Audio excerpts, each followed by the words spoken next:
Just to have my girls actually care about something other than themselves made me feel like, yeah, I'm teaching them how to be empathetic, how to understand people when they're, in need.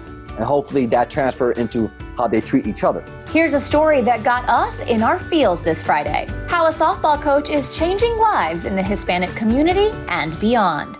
Meet Christopher Astacio, a Bronx middle school teacher who started the softball team Lady Tigers in 2013. It was mainly a program just to help girls, or inner city girls, stay out of the streets, stay out of trouble, keep them away from negative influence. My school at the time had a high pregnancy rate, high gang activity, fights, drug usage. So my program was basically, if you were one of those kids or one of those girls in the school who were quote unquote bad or a troublemaker, you automatically were on the softball team. I was tasked to whip them into shape, to make them better people. The impact that Christopher has had on the girls has more than one meaning. My main goal for these girls is I want to teach them to love themselves. The way they carry themselves, the way they disrespect themselves, there's no love. You see the anger because they went through life being disappointed daily. I remember in the beginning, I wasn't looking to be a father to any of the girls. I was just looking to be a mentor, someone they could count on. I soon realized that none of these girls had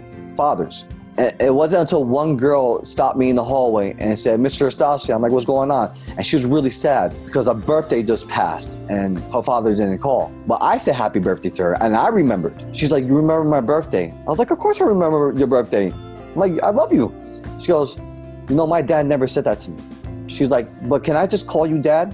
Can you be my father?" And in my mind, I was like, oh my God, how many girls are like this in this city or in this world? And I said, of course, I'd be honored to be your father. And from that day on, girls just saw me as their father. To be a coach is one thing, but be a father is something elevated. They put me on a pedestal, and I need to live up to that name. Christopher was inspired to become an educator because of a meaningful person in his life. My sister, she grew up in the inner city too. She grew up in the Bronx, and she made mistakes. She made stupid decisions, and she woke up and said to herself, I need to be more of an advocate in the community.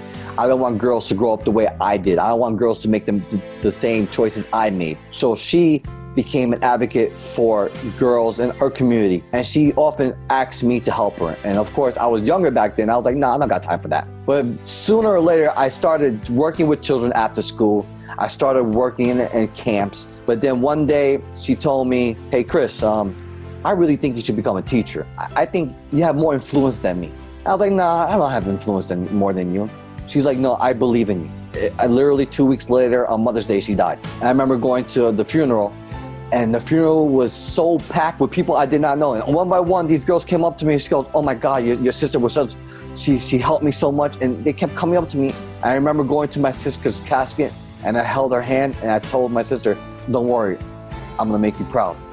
And from that day on, I made my life's mission to help anyone I can. After surviving stomach cancer in 2009 and surgery the following year, Chris focused his energy into helping his students. Unfortunately, the disease would come back again in 2014, just as his work with Lady Tigers was beginning to take off.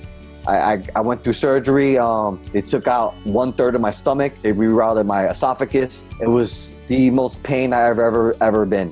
I can't even remember the pain. That's how much pain I was in. And it took 2.5 years for my stomach to heal. And I was still healing as I was coaching softball, and I would get sick a lot, and I'll be out of school a lot. Girls would think I'm dying. I had a girl cry to me and say, no, you can't die. You're the only father I have. And I had to lie because I really didn't know what's going to happen next, but I had to say, I'm not going anywhere. I'm always going to be here, because I didn't want them to worry about me because they had enough to worry about. I tell my wife all the time, those girls saved me. Not only those girls, my family too. I didn't want to keep my wife out of it. But I was like, you and those girls saved me, because I woke up every day thinking someone needs me and I got to be there. I mean, there was one time my wife said, what are you doing? Put in a leave of absence for a year or so. Relax. I was like, no, people need me. I need to be there. Chris continues to be an inspiration to the young women on his team. By the end of his 6 years at James L. Maude, his 2 co-captains went on to graduate as valedictorian and salutatorian. It was at that moment that Chris realized that he needed to broaden his reach. He eventually decided to move schools and not only started a new softball program, but went on to launch his own league with a little help from some fellow volunteers. Just recently, I had Tara Burstein take a few girls from the league and do an impromptu softball play, where she actually taught them softball on the field. It was great. They were learning from a D1 softball player from Pace University, so they felt honored. They're like, oh my God, we have a celebrity teaching us. So I tried to do everything possible whenever they gave us a little bit, here and there. But we foresee ourselves fully opening in 2021. We're in full swing, 10, 12 teams, tournaments, games, trophies, we want to blow it up. That's where we want to be. That's what we foresee. Last year, there was even a book written about Chris and his girls, but he admits that his work uplifting the community is only just the beginning. Being Hispanic, being Latino, especially growing up in the 80s, we didn't have a voice. I didn't have teachers that encouraged me. I didn't have teachers who said that I was good enough.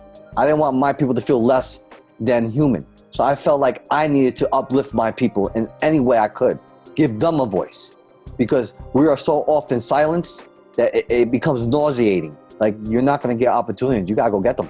Like, you have to make people see you. And once they see you, it doesn't stop there. Being a Latino in the position I'm in right now, I feel is my duty to uplift our voice, especially in the female Hispanic community. They need to be heard. They need to be seen. In that way, they can be helped.